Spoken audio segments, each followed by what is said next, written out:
আসসালামু আলাইকুম সুপ্রিয় শিক্ষার্থীবৃন্দু। গত ভিডিওতে তোমাদের আমি লঘু ও সূচকের 2 নম্বর অঙ্কের সমাধান করে দিয়েছিলাম। এখন আমি তোমাদের সামনে 4 নম্বর অঙ্কের সমাধান করব। তাহলে লক্ষ্য করো 4 নম্বর অঙ্কটি কেমন ছিল। 4 নম্বরের অঙ্কটি ছিল হচ্ছে 2a inverse of 1 plus 3b inverse of 1 তার হোল ইনভার্স অফ 1 আছে। এখন এই সকল ক্ষেত্রে আমাদের এই অঙ্কটা সমাধান করতে হবে, সরল করতে হবে। দেখো তোমাদের আমি আগে এই অঙ্ক করার আগে তোমাদের এই জিনিসটা সম্পর্কে একটু, এই সূত্র সম্পর্কে তোমার একটু ধারণা রাখতে হবে। দেখো আমরা জানি কি A inverse of N is equal to কত, 1/a পাওয়ার অফ এন। অর্থাৎ এই জিনিসটা তোমার শুধু এই অঙ্ক সমাধান করার ক্ষেত্রে তোমার এই জিনিসটাই শুধু মাথায় রাখতে হবে। তাহলে দেখো খেয়াল করো, অঙ্কের দিকে খেয়াল যদি করি দেখতেছি যে দেখা যাচ্ছে যে কি, যে এর উপরে ইনভার্স আছে, 2 এর সাথে না, কিন্তু আবার এই জায়গায় বি এর উপরে ইনভার্স আছে। তাহলে অঙ্কটা যদি আমরা সমাধান করি, দেখো 2 ইন্টু, আমরা এই অনুযায়ী যে সূত্র জানি, কি সূত্র জানি, A inverse of N is equal to 1/a power of N. তাহলে এই 2 এর উপরে ধরো এই 2, এই এ হচ্ছে আমার এই এ ইনভার্স এই, আর এন এর জায়গায় যদি আমরা 1 ধরি তাহলে কেমন হয়, হচ্ছে 1/a।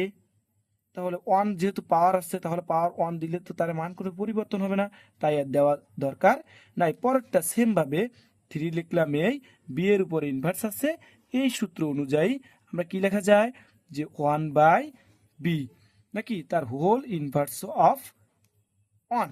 এখন দেখো এই 2 কার সাথে গুণ হবে, আমি আগেও বলছি যে নিচে মনে মনে ধরলাম 1 আছে, তাহলে ভগ্নাংশে গুণের ক্ষেত্রে লবের সাথে লব গুণ হয় এবং হরের সাথে হর গুণ হয়, তাহলে 2 এর সাথে 1 গুণ হবে।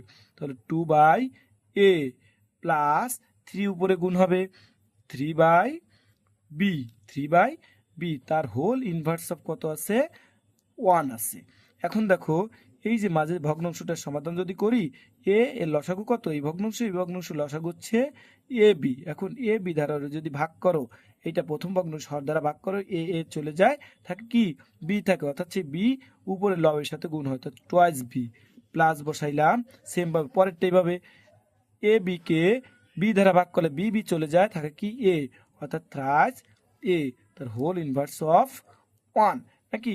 এখন কি বলছিলাম, এই যে নিয়ম অনুযায়ী দেখো এটা যদি তোমার এ হয়, তার উপরে ইনভার্স এটা হচ্ছে এন, তাহলে কি হবে 1/2b plus thrice A by A B.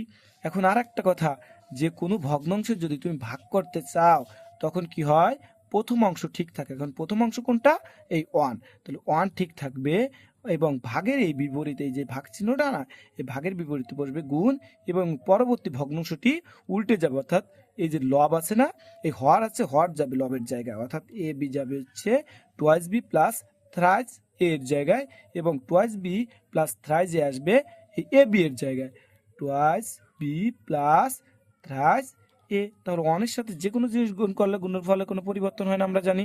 তাহলে সে সকল ক্ষেত্রে আমার কত হলো, যে A B by twice B plus thrice A, এটাই আমার অ্যান্সার। আশা করি বুঝতে পারছো।